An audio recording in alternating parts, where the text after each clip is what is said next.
লীলাটি হলো নবদ্বীপ লীলা। একসঙ্গে একটি লীলার মধ্যে দুটি অংশ, একটা হলো নবদ্বীপ আর একটা হলো বৃন্দাবন। নবদ্বীপের কথা এবং বৃন্দাবনের কথা। লীলা আস্বাদনকারী শ্রীমন মহাপ্রভু গৌর হরি, আর লীলা স্মরণকারী অনন্ত কোটি সাধক বৈষ্ণব এবং গৌর ভক্তমণ্ডল।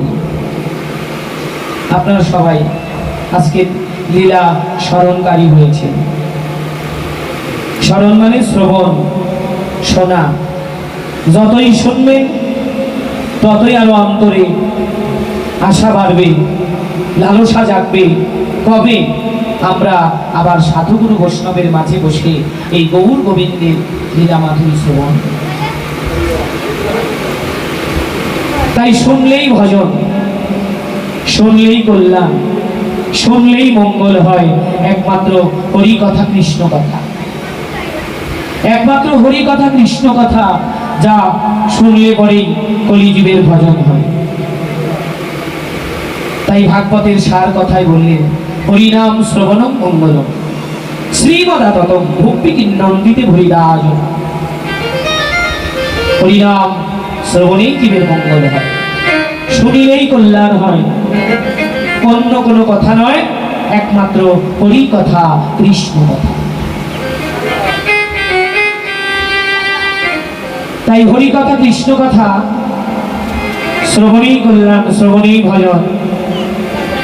যারা প্রাণ ভরে আমার গৌর গোবিন্দের এই কথা শ্রবণ করতে পারে, তাদের স্মরণেই ভজন হয়, শুনিলেই কল্যাণ হয়।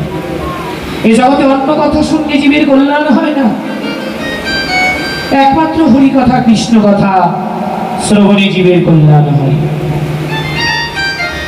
তাই আমাদের ভক্তি শাস্ত্র জানিয়েছেন, আজও বুঝিবে না যে হোক, শুনিতে শুনিতে সে হোক, অদ্ভুত চৈতন্য চরিত, বুঝিবে রসের রীতি, হইবে পরম প্রীতি, শুনিলেই জীবের হবে বড়।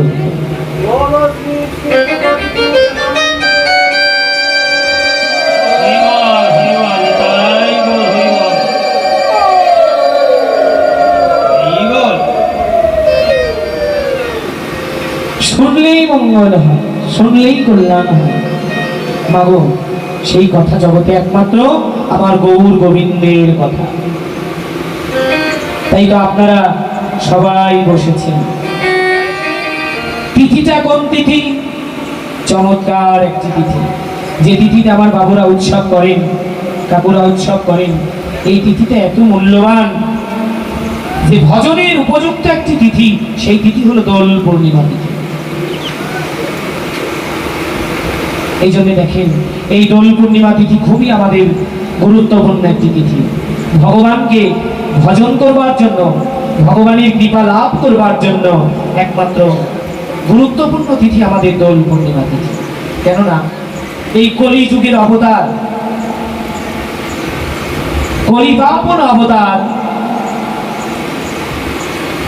জগন্নাথ মিশ্রের একমাত্র নন্দন, সচির দুলাল, আমাদের যুগ ধর্ম প্রবর্তক, বঙ্গাধিনায়ক, হীন পতিতের ভগবান, কলিপাবন অবতার, কলিজীবের পিণ্ড, ভজনের মূরতি, সাক্ষাৎ আমার শ্রী গৌরাঙ্গ সুন্দরের আজকে জন্ম উৎসব, জন্মতিথিতে আমরা আজকে সেই মূল্যবান তিথি, যে তিথিতে গৌরের শুভ আবির্ভাব তিথিতে আপনারা ভজনে বসেছেন। তাই তো আজকে আমরা জানবো যে গৌর আসলে কে, কে গৌর। আমরা তো কৃষ্ণ কৃষ্ণ বলি, কৃষ্ণ নাম করি, কিন্তু গৌরকে আমরা অনেকেই চিনি না। শাস্ত্র বলছে, রাধা কৃষ্ণ প্রণয় বিকৃতি লাগিনী শক্তি রশ্মা একাত্মানাং প্রতিভূমি পুরা দেহ বেদম গতৌতৌ চৈতন্যাখ্যান প্রকট মধুনাম প্রজ্ঞাং চক্রমাক্কম রাধা ভাব দুদিশ বলিতাম নৌমি শ্রীকৃষ্ণ স্বরূপম। অর্থাৎ রাধা গোবিন্দের মিলিত তনু, তনু মানে হচ্ছে দেহ, রাধা গোবিন্দের মিলিত দেহ, রাধা গোবিন্দের মিলিত তনু, রাই জড়িত কানু মরতি, রাই কানু এক এককৃতি হয়ে এবার বৃন্দাবন হতে নদিয়া এসেছে আমার চৈতন্য মহাপ্রভু গৌর।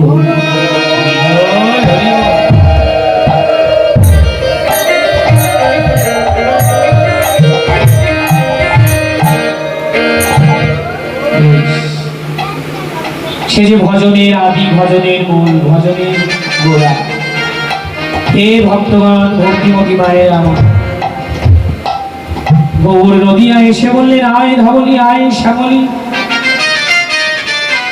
তোদের অনেক দিন হয় দেখি না রে, দেখি না রে, অনেক দিন দেখি না। কতদিন? আজ থেকে প্রায় ৫,৫০০ বছর আগের কথা বলা।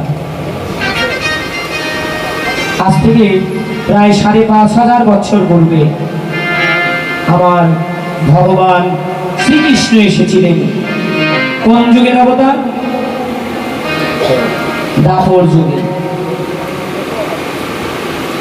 দাপর যুগে তিনি অবতীর্ণ হয়েছিলেন। দাপর যুগে লীলা বিগ্রহ, লীলা অবতার আমার পরমেশ্বর ভগবান শ্রীকৃষ্ণ। কার গর্ভে জন্ম নিল? দেবকীর গর্ভে। পালিত হলেন কোথায়? যশোদার ঘরে। তাই বললেন, জন্মিব দেবকীর ঘরে, মা বলিব যশোদারে। তাহলে দাপর যুগে এসেছিলেন তিনি, আর কলি যুগে এলেন আমার গৌরাঙ্গ মহাপ্রভু। কতদিন আগে? ৫৪০ বছর পূর্বে। এই বছর দোল পূর্ণিমায় ৫৪০ বছর পড়ল। ৫৪০ বছর আগে আমার মহাপ্রভু এসেছিল। মহাপ্রভুর আবির্ভাব হয়েছিল নদিয়া।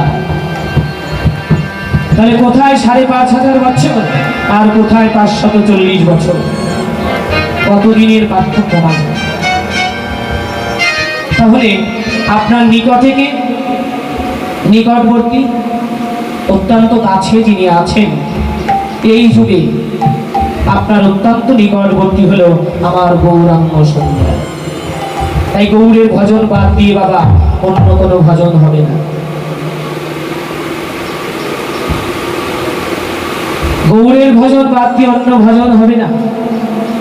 ভজন যদি করতে হয় আগে আমরা গৌরের ভজনটাই করব। আমরা এই যে কৃষ্ণ বলি, কৃষ্ণ বলি, কৃষ্ণের নাম করি, কৃষ্ণ কথা বলার আগে আমাদের গৌর কথাটাকে বলতে হবে। রাধা কৃষ্ণকে পাওয়ার আগে গৌর চরণে আগে আত্মনিবেদন। গৌরকে বাদ দিয়ে রাধা কৃষ্ণ পাওয়া যাবে না। ভজন দ্রষ্টা বৈষ্ণব কবিগণ বলছে, আগে ভজ দয়াল নিতাই ভজ। নিতাই ভজলে গৌর পাবে, গৌর ভজলে ব্রজে যাবে। আর ব্রজে সবাই তোমরা প্রেমানন্দে রাধা গোবিন্দের যুগল চরণ।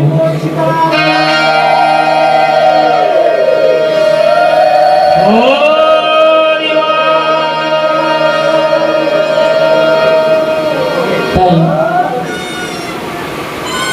গৌর ভজন, গৌর ভজন আগে আমাদের করতে হবে। পরমেশ্বর ভগবান শ্রীকৃষ্ণ সেই দাপর যুগের লীলাবতার যেন নদিয়া এবার চৈতন্য নাম নিয়ে এসেছেন। কৃষ্ণই যে গৌর হয়ে এসেছে বাবা, এখানেই যেন তার প্রমাণ করিয়ে দেয়। নবদ্বীপে এসে বললেন, তোদের অনেক দিন হয় দেখি না। নদিয়া এসে বলছে, তোদের অনেক দিন হয় দেখি না। অর্থাৎ সেই দাপর যুগে দেখেছি আর এখন কলিযুগ। তাই অনেক দিন হয় দেখি না, দাপর যুগে দেখেছিলাম, আর কলিযুগ কতদিনের ব্যবধান। যেকে বলে আয় ধবলি, আয় শ্যামলি, গৌর যে আজ ব্রজভাবে বিভোর। গৌরের এই ভাব নদিয়ায় কে বুঝলেন? গৌরের ভাব নবদ্বীপে যিনি বুঝলেন তিনি আর কেউ নন। বৈষ্ণব কবি বললেন, আরে ও বুঝিয়া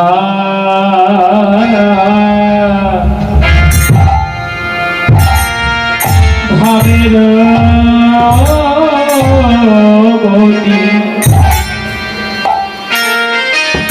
প্রাণ নিত্যানন্দ রাম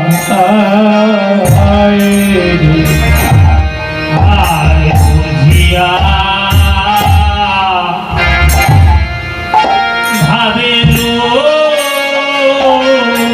গতি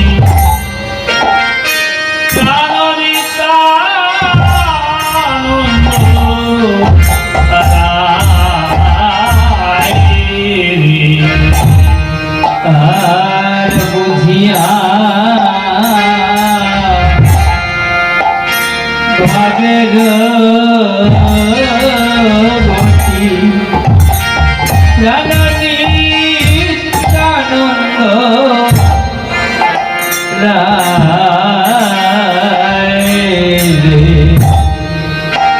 ভাবার কে বা বুঝে রে, ভাবার কে বা বুঝে রে, ভাবার কে বা বুঝে রে, দয়াল নিতাই বিনে গৌরের ভাব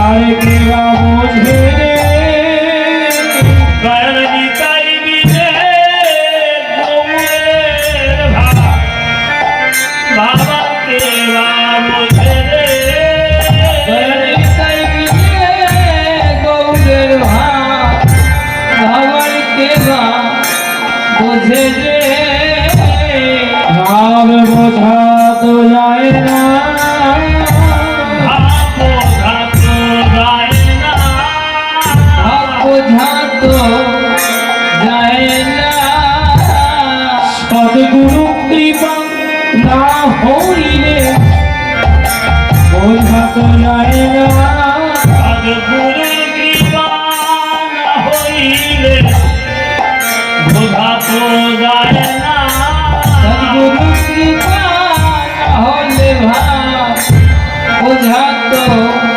যায় না, মোহমায়ার বোঝা না সরালে ভাব বোঝা যায় না, মায়ার বোঝা না সরালে ভাব বোঝা তো যায় না, মোহমায়ার বোঝা না সরালে ভাব বোঝা তো যায় না, মায়ার বোঝা না সরালে ওরে নিতাই বিনে গৌরের ভাব,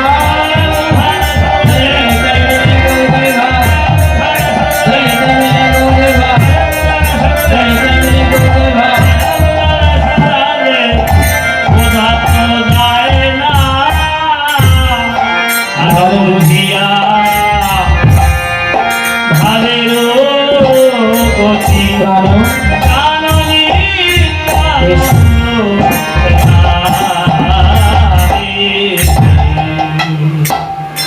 এই ভক্তগণ মায়া নিতাই ছাড়া গৌরের ভাব সহজে বোঝা যায় না, বোঝানো যায় না। তাহলে গৌরের কৃপা লাভের আগে নিতাইয়ের কৃপাটা আগে আপনার বেশি করে প্রয়োজন। নিতাইয়ের দয়া না হলে, নিতাইয়ের কৃপা না হলে গৌর কৃপাও আমার হবে না।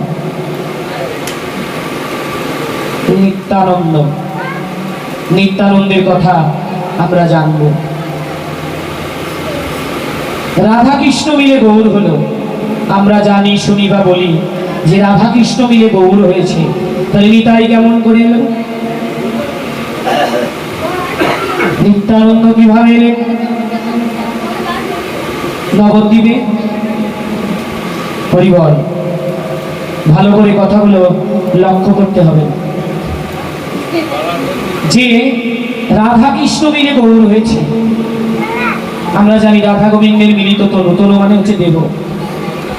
রাই জড়িত কানু মরতি, রাই কানু এক এক রীতি হয়ে বৃন্দাবন থেকে নদিয়ায় এসেছেন। রাধা কৃষ্ণ মিলে গৌর হয়েছে। তাই যদি হয় তাহলে নিতাই আবার কে? হ্যাঁ, নিতাই কি? নিতাইয়ের মধ্যে কি আছে? রাধা গোবিন্দের স্বরূপ তো গৌরের মধ্যে আছে। আর রাধারানী হলো সম্পূর্ণ মধুর রসের পাত্রী। গৌরের মধ্যে মধুর রস আছে, গৌরের মধ্যে মধুর প্রেম আছে, কেননা রাধা কৃষ্ণ মিলে গৌর হয়েছে। তাহলে নিতাইয়ের মধ্যে আবার কি আছে?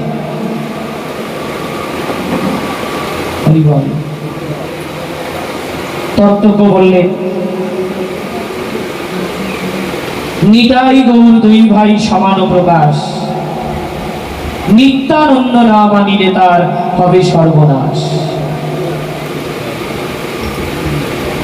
এক বস্তু দুই ভাগ, প্রেম ভক্তি বিলাইতে, প্রেম ভক্তি বিলাইতে নিত্যানন্দ জানি সবে গৌরচন্দ্র হইতে। একজনকে মানবো আর একজনকে মানবো না তা হবে না। নিতাইয়ের মধ্যে যা, আবার আমার গৌরের মধ্যেও তাই। নিত্যানন্দের মধ্যেও যা, গৌরাঙ্গের মধ্যেও তাই, তাই না? আর তা যদি না হয় তাহলে কেমন করেই বা বলবো নিতাই গৌর সমান হলো? কেমন করে বলবো যে নিতাই গৌর সমান হয়েছে? তাই দেখেন, নিত্যানন্দের কথা আজকে আমরা জানবো। শুধু গৌরের কথাই নয়, নিতাইয়ের কথাও আমাদের জানা দরকার। কেননা রাধাকৃষ্ণ ভজনের আগে যেহেতু নিতাই গৌরের ভজন প্রয়োজন, এই জন্য নিত্যানন্দের কথাটা আমাদের জানা আবশ্যক। কেই নিতাই? বললেন তোমরা গৌরের চরণ ধরো, তার আগে নিতাইয়ের চরণ ধরো। ভাগবত বেত্তারা বললেন নিত্যানন্দ হচ্ছে আমাদের প্রেমদাতা। আসলেও তো সত্য কথা, প্রেমদাতাই তো আমাদের দয়াল নিতাই চান। আমাদেরকে প্রেম দান করবার জন্যই তো তিনি নদিয়ায় এসেছেন। প্রেমের শিরোমণি প্রেমদাতা নিতাই চান। নামে প্রেমে মালা গেথে পিতার তত্ত্ব কলিজীবের গলায় পরাবে বলেই তো তিনি এসেছেন আমাদেরকে প্রেম দান করবার জন্য। প্রেমের ঠাকুর, প্রেমের দয়াল, নাম প্রেম ভান্নায় আমাদেরকে ভাসিয়ে দেবার জন্য আজকে নিত্যানন্দের অবতার। সেই সঙ্গে গৌর এলেন। তারা দুই ভাই জীবের দুর্দশা মলিন দেখে আমাদের হরি নামে প্রেমে ভাসাবে বলে তাই তো তারা এলেন নদিয়ার মাঝে। পঞ্চতত্ত্ব কীর্তনে একটা লাইন গাওয়া হয়, অধিবাস কীর্তনে গাওয়া হয় এমন একটা লাইন, ওরে ব্রজের বলাই এবারে নিতাই হলো, সে ব্রজে বলাই এবার নিতাই হলো, সে ব্রজের বলা নিতাই হলো। আরে আমার গানাই গৌর হলো বলে আজ ব্রজের বলাই নিতাই হলো। ও সেই কানাই গো হলো বলে, ও সেই ব্রজের বালাই নিতাই হলো। তারা যে ভাই ছাড়া ভাই ঘুরে রইতে না রে, তাই ব্রজের বলাই এবার নিতাই হলো। তারা যে ভাই ছাড়া ভাই রইতে না রে, বেশ বাবা। ব্রজের গলায় নিতাই হলো। বলরাম বলে ভাই ছাড়া ভাই রইতে না রে, তাই ব্রজের গলায় এবার নিতাই হলো। বলরাম হলো সখ্য প্রেমের ভাই, নিতাই গৌর হরি বল। বলরাম হলেন সখ্য প্রেমের ভাই, বলাই যদি নিতাই হয়, বলরাম সখ্য প্রেমের ভাই তো, বলাই যদি নিতাই হয়, তাহলে মধুর রস কোথায় পাবো? কথা কি আসল তত্ত্ব এখানেই লুকিয়ে আছে বাবা। বলছে ব্রজের বলাই নিতাই হলো, বলাই হলো সখ্য প্রেমের ভাই। সখ্য প্রেম আর মধুর প্রেম কখনো এক হবে না। সখ্য প্রেমের অধিকারী হলো রাখালগণ, আর মধুর প্রেমের অধিকারী হলো শ্রীমতী রাধা রানী, আর বাৎসল্য প্রেমের অধিকারী হলো মা নন্দরানী। তাই দেখেন, বলাই হলো সখ্য প্রেমের ভাই, বলরাম যদি নিতাই হয়, তাহলে মধুর রস কোথায় গেল? আমরা বলছি যে গৌরের মধ্যে মধুর রস আছে, রাধা কৃষ্ণ মিলে গৌর হয়েছে, গৌরের মধ্যে মধুর রস আছে, তাহলে নিতাইয়ের মধ্যেও রাধা কৃষ্ণই তো থাকার কথা। আবার বলছে ব্রজের বলাই নিতাই হলো, বলাই যদি নিতাই হয় তাহলে তো মিলল না। বলাই নিতাই হলে তো মিলল না, কেননা নিতাইয়ের মধ্যে রাধা কৃষ্ণ থাকার কথা, গৌরের মধ্যে রাধা কৃষ্ণ আছে। এজন্যই নিত্যানন্দের তত্ত্বটা একটু জটিল। শাস্ত্রকার বললেন নিতাইয়ের তত্ত্বটা একটু জটিল তত্ত্ব। কি জানালেন? বড়গুরু নিত্যানন্দ তত্ত্ব এই অবতারে চৈতন্য জানায় যারে, কেবল সেই জানিতে পারে। যারে জানাও সেই জানে গো, সাধন দুর্লভ তুমি, কৃপা করে জীবে ধরা দিলে শ্রীপাদ মহেন্দ্র জীবন সার।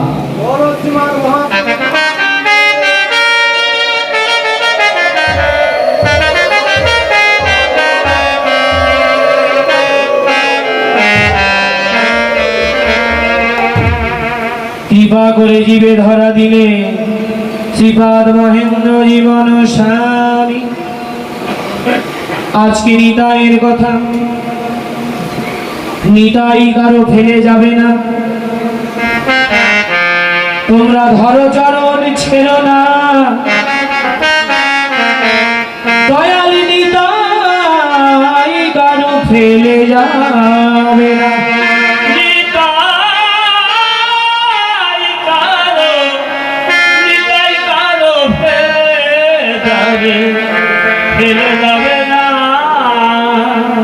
হরি নাম তরুণী লই যাচ্ছে নিতাই নেড়ে হয়ে, এমন দয়াল চাঁদকে পেয়ে শরৎ কেনে নিলি না। দয়াল দয়াল নিতাই কারো ফেলে যাবে না, নিতাই কারো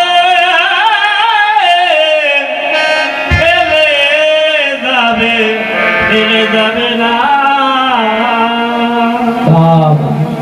এই দেখেন, তাই নিত্যানন্দের কথাটা জানবার জন্য আমাদের এই তথ্য চমৎকার ভাবে উপস্থাপন করলেন আমাদের বিশ্ববরেণ্য দার্শনিক ভাগবত গঙ্গোত্তরী ডক্টর মহানাম ব্রহ্মচার।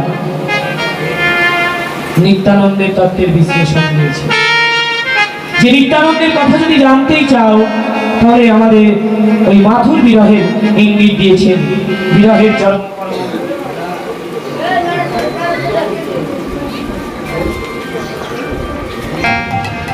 কৃষ্ণ যখন বৃন্দাবন থেকে মথুরায় চলে যাবেন,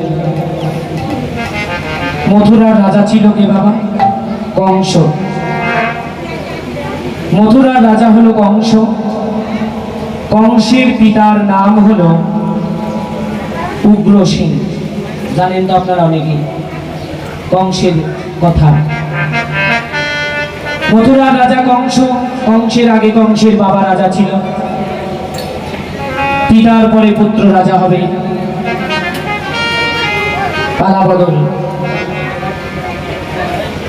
এইবার কংস যখন রাজা হলেন, কংসের অত্যাচারে মথুরাবাসী একেবারে জর্জরিত। কংসের অত্যাচারে মায়েরা, কথা বলা যাবে না, চেয়ারে বসে ভালো করে শুনবেন। 1 বছর পরে আবার আপনাদের সাথে দেখা, তো সেই অনেক দূর থেকে অনেক কষ্ট করে আমাদের আসতে হয়, তা আপনাদের জন্যই তো ছুটে আসা। আপনারা একটু তাই মনোযোগ সহকারে লীলা কথাগুলো শ্রবণ করবেন।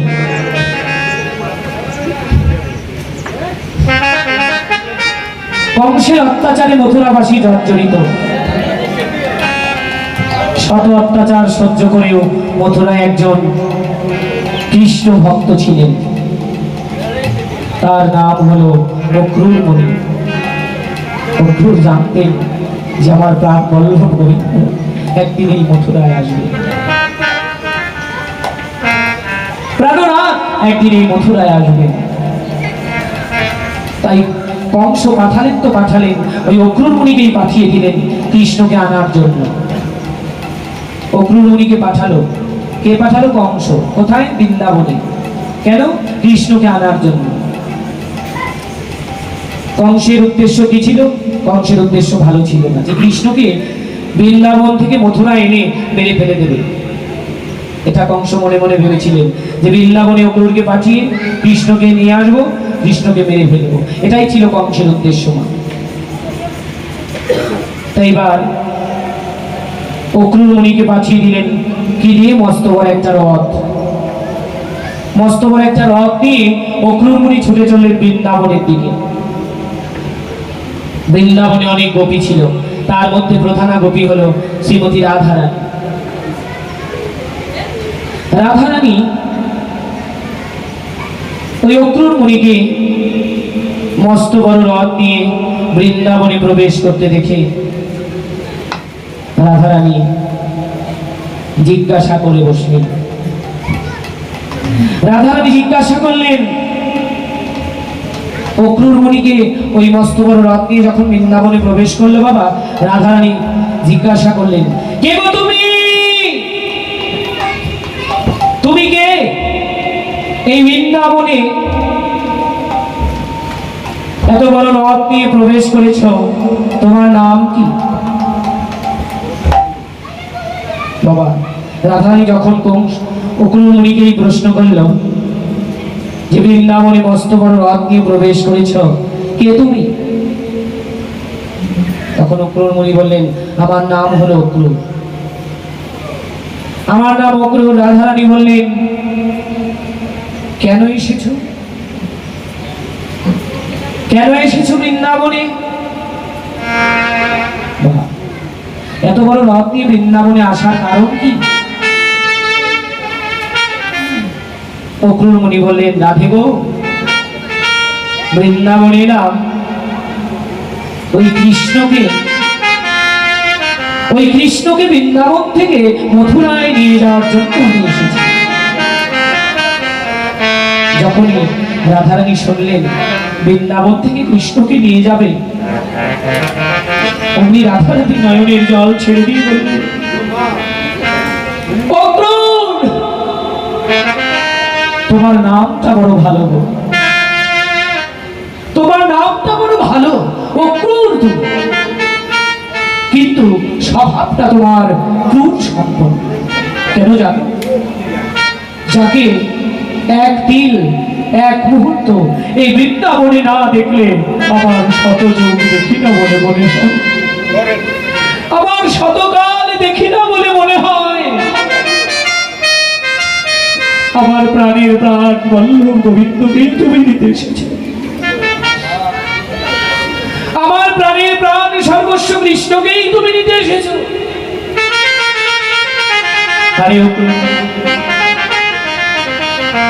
বৃন্দাবন থেকে আমার গোবিন্দকে নিয়ে যাও, তাতে আমার দুঃখ নেই, তবে তার আগে তুমি আমাকে মেরে ধ্বংস করে তোমার ওই রথের চাকা, যে রথ নিয়ে তুমি এসেছো, ওই রথের চাকা আমার বুকের উপর দিয়ে চালিয়ে আমাকে মেরে ধ্বংস করে তবেই তুমি আমার প্রাণ বল্লভ গোবিন্দকে নিয়ে যাও।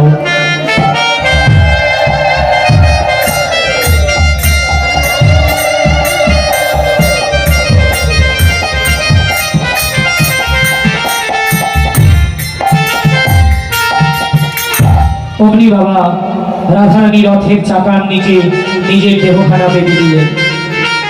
কৃষ্ণ রথে উঠতে গিয়ে তখন দেখলেন যে রাধারানী এই রথের চাকার নিচে পড়ে আছে, ধুলার মাঝে গড়াগড়ি দিয়ে লজ্জিতা হয়ে রাধারানী পড়ে আছে। কৃষ্ণ তখন রাধাকে ধরে সান্ত্বনা দিয়ে বললেন, রাধে রাধে তুমি ওঠো, রাধে তুমি ওঠো, ধৈর্য ধরো রাধে, এই আমি আজ যাব, কাল ফিরে আসবো। হে ভক্তগণ, এই যে গোবিন্দ বাবা রাশি বলে চলে গেল, বাবা কাল বলে চলে গেল, সে কালের আর কাল হবে না। কৃষ্ণ শূন্য জীবন নিয়ে রাধারানী কৃষ্ণ হারা জীবন নিয়ে বিরহের চরম অবস্থায় সখীদের কাছে কেঁদে কেঁদে সেই দিন বলেছিলেন, সখীরে আমার হরি গেয় গেয় মধুপুরে,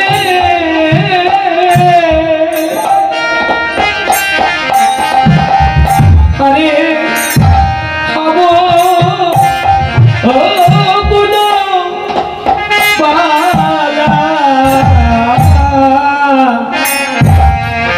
আমার হরি গেয় মধুপুরে,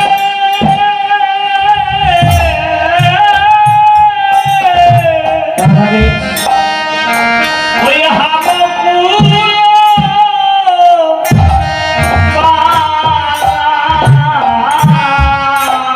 আমার হরি গেল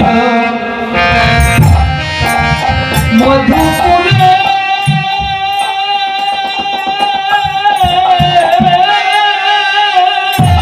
ওম হরিবল। সখী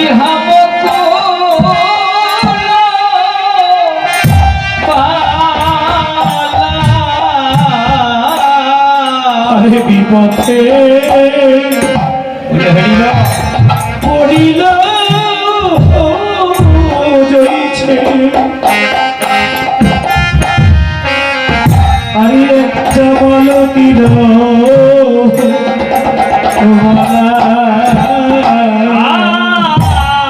আর বিপথে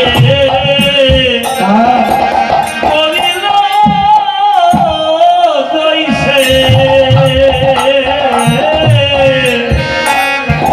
একটা মালতীর মালা,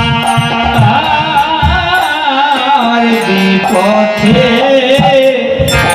পড়ল জয়ছে মালতীর মালা। ফিরে আবার দশা তেমনি হলো, সখীরে আমার দশা তেমনি হলো, সখী আমার দশা তেমনি হলো। একটা বিপথে পড়া মালতীর মতো ওই আমার দশা তেমনি হলো। একটা বিপথে পড়া ওই মালতীর মতো আমার দশা তেমনি হলো। একটা বিপথে পড়া মালতীর মতো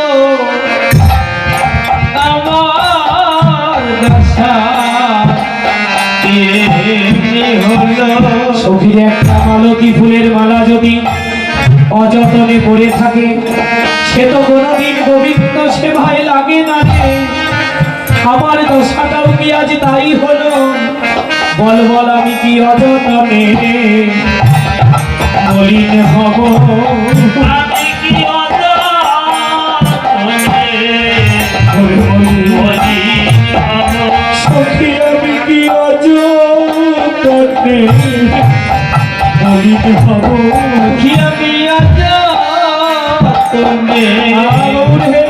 মলিন হব ওই না বিপথে পড়া মালতীর মতো আমি কি অযথাবে মলিন হব ওই বিপথে পড়া মালতীর মতো আমি কি অযতনে মলিন হব ওরে বিপথে পড়া মালতীর মতো আমি কি অযতনে মলিন হব সখী গোবিন্দ যেদিন চলে গেল তারপর হতে আমার কি হলো জানিস? কৃষ্ণ যেদিন চলে গেল রাধারানী বলছে সখী রে আমার নয়নত নিরগে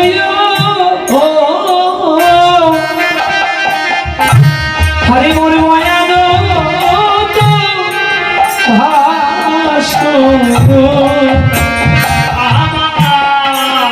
আমার নয়নে নীরবে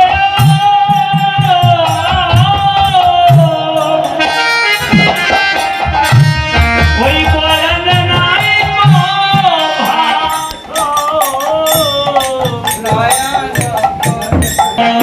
আমার সুখ গেল পিয়া শোনে দুঃখ হাব বাস সব নিয়ে যে গেছে নিয়ে যে গেছে সব নিয়ে যে গেছে বন্ধু আমার সঙ্গে করে নিয়ে গেছে বন্ধু সঙ্গে করে নিয়ে যে গেছে বন্ধু সঙ্গে করে নিয়ে গেছে আমার যত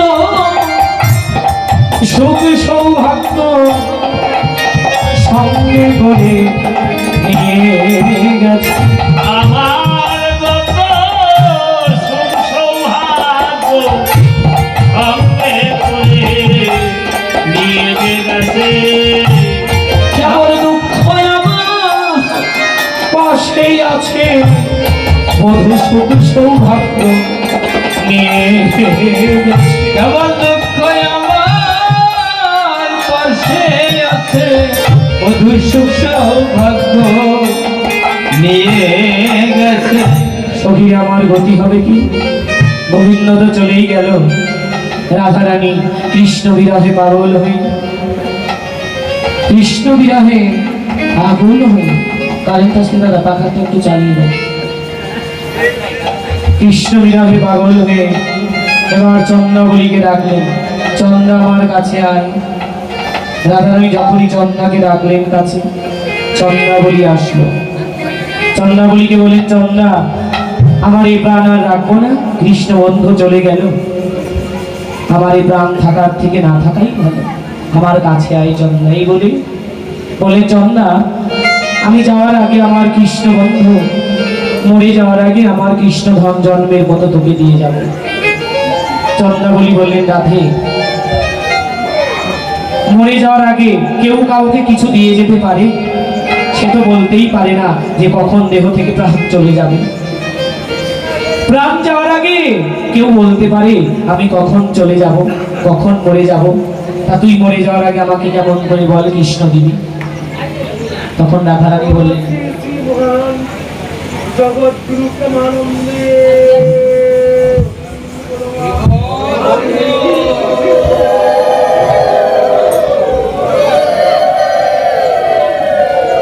বললেন চন্দ্রা কৃষ্ণ ধন আমি তোকে দান করে যাব। তখন চন্দ্রাবলী বললেন, রাধে তুই তো নিজেই কৃষ্ণ হারা, আবার তুই আমাকে কেমন করে কৃষ্ণ দিবি? রাধারানী বলেন, চন্দ্রা তোকে কে বলেছে আমি কৃষ্ণ হারা? আমি তো কৃষ্ণ হারা নই। এক মুহূর্তের জন্য আমি কৃষ্ণ হারা হলে আমার দেহে যে আর প্রাণ থাকবে না। চন্দ্রাবলী এক মুহূর্তের জন্য বাবা আমরা যদি কৃষ্ণ হারা হই তাহলে কি আর দেহে প্রাণ থাকবে? আমাদের এই দেহ রথের সারথি হলেন ভগবান। এই দেহ রথে পরমাত্মা রূপে তিনি আছেন। এই দেহ রথ থেকে তিনি যখন নেমে যাবে তখন আর এই দেহের কোনো মূল্য থাকবে না। হ্যাঁ, তাই দেখেন এই নশ্বর দেহ পড়ে থাকবে, এই দেহের কোনো মূল্য আর সেদিন থাকবে না যখন এই দেহ রথে আমার গোবিন্দ থাকবে না। তাই রাধারানী বললেন, তোকে কে বলেছে আমি কৃষ্ণহারা? আমি তো কৃষ্ণহারা হবই।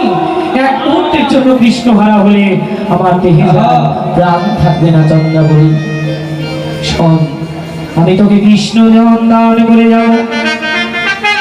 চন্দ্রারে, সাক্ষাৎ কৃষ্ণ যদি আমি আজকে তোকে নাও দিতে পারি, তবে একটা কথা বলে যাই, শোন, সাক্ষাৎ কৃষ্ণমূর্তি না দিতে পারলেও আজকে নাম রূপে কৃষ্ণ ধন আমি তোর কানে দান করে যাবো। চন্দ্রা,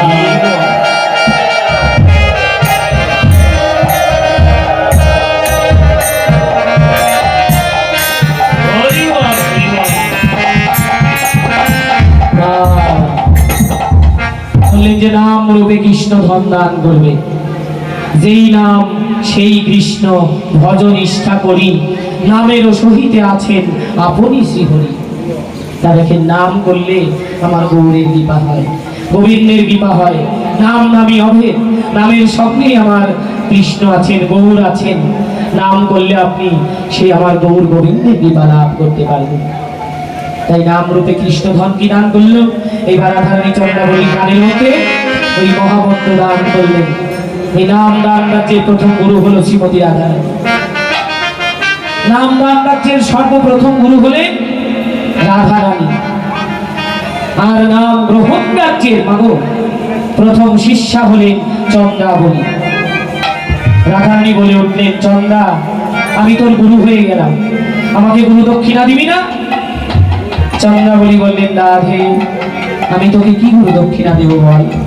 বৃন্দাবনে এত বড় ধনী, রাধা, আমি তোকে কি গুরু দক্ষিণা দেবো? তোকে দেবার মতো আমার কি আছে? তখন রাধারানী বললেন, চন্দ্রা, আজকে তোর কাছে আমি কোনো দক্ষিণা চাই না, আমার এই দিন সেই দিন পরিশোধ করবি। তবে আমি যেদিন নবদ্বীপে গিয়ে কৃষ্ণের সঙ্গে মিলিত হয়ে আমি যখন গৌর হব, এই যে দেখেন আজকে তাই গৌর হয়ে এসেছে।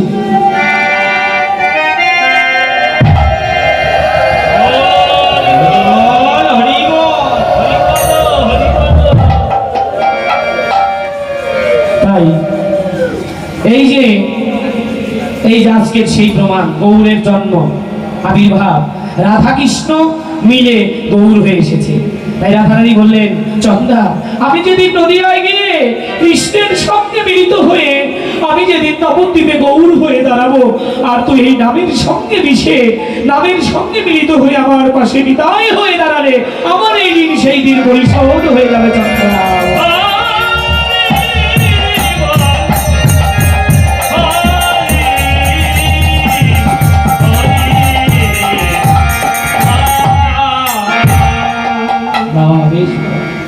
তাই বললেন, আমি কৃষ্ণের সঙ্গে মিশে গৌর হব, আর তুই এই নামের সঙ্গে মিশে চন্দ্রাবলী, তুই যখন নিতাই হবি তখন এই ঋণ পরিশোধ হবে। তাই তো বাবা, এবার রাধা কৃষ্ণ মিলে গৌর হলো, আর চন্দ্রাবলী ওই কৃষ্ণ নামের সঙ্গে মিলিত হয়ে নিত্যানন্দ হলেন। নিতাই গৌর এবার সমান হয়ে গেল। গৌরের মধ্যেও যা তাই, নিতাইয়ের মধ্যেও তাই। গৌরের মধ্যেও মধুর রস আছে, আবার নিতাইয়ের মধ্যেও মধুর রস আছে। এখন দাঁড়িয়ে দাঁড়িয়ে কৃষ্ণ নাম মিলাতে লাগলেন, সবাই কৃষ্ণ নাম গাইতে লাগলো। হরে কৃষ্ণ হরে কৃষ্ণ, কৃষ্ণ কৃষ্ণ হরে হরে, হরে রাম হরে রাম, রাম রাম হরে হরে, হরে কৃষ্ণ হরে কৃষ্ণ, কৃষ্ণ কৃষ্ণ হরে হরে, হরে রাম হরে রাম, রাম রাম হরে হরে। হরে কৃষ্ণ হরে কৃষ্ণ, কৃষ্ণ কৃষ্ণ হরে হরে, হরে রাম হরে রাম, রাম রাম হরে হরে। অক্রোধ পরমানন্দ নিত্যানন্দ রায়, নিত্যানন্দ রায়, অগ্রজ পরমানন্দ নিত্যানন্দ রায়। হরে অভিমান শূন্য নিতাই নগরে বেড়ায়, অভিমান শূন্য নিতাই নগরে বেড়ায়, অভিমান সুন্দর নিতাই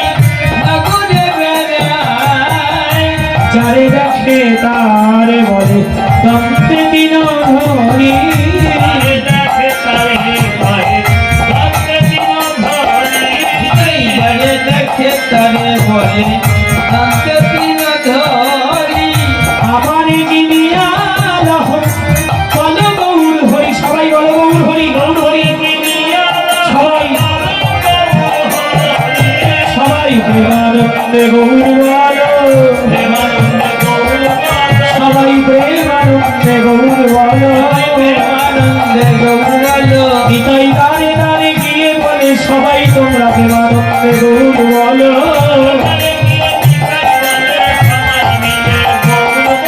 এই গানে গানে গিয়ে বলে সবাই মিলে গান বলো আমার জিনিয়া লহ সবাই বল গৌর হরি আমার দিদিয়া লহে বাবা গৌর আর আমারে চিনিয়া লোহে বলে গৌর হরি আরে এত বলি নিত্যানন্দ ঘুমে গড়ি যায় হরি নিত্যানন্দ ভোগে করি তাই এত বলি নিত্যানন্দ ঘুমে করি যায় আরে সোনার প্রতিমা যেন ভুলাতে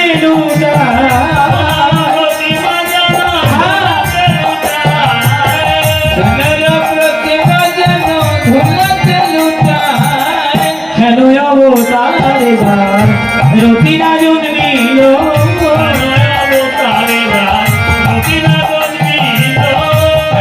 অবতারে যায় রতিনা জন্মিল লোচন বলে সে ভবে এলো আর গেল দাসলোচন বলে সেইভাবে এলো আর গেল এই যে এই ভবে তারা সাজাওয়া যাওয়া বিফল হলো ভবে তার ভবে তার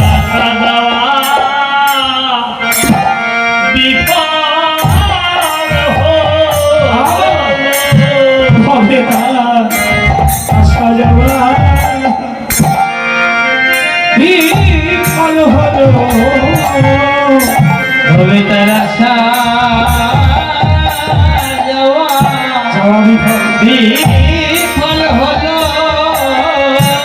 হেতনিতা আই চরণ চেনা ভরিল ও তারা সাজাওয়া বিফল হলো ও তারা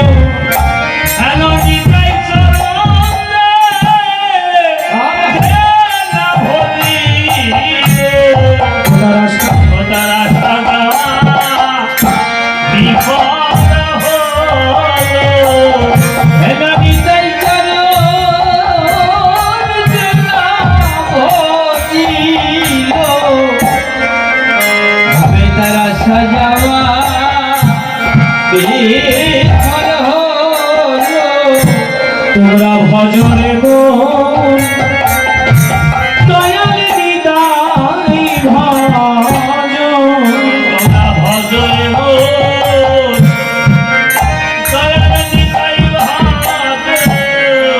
ভজরে মন দয়া নিতাই তাই ভাজ ওটাই নিতাই ভজিলে আজি গৌর পাবে একবার ভজ সবাই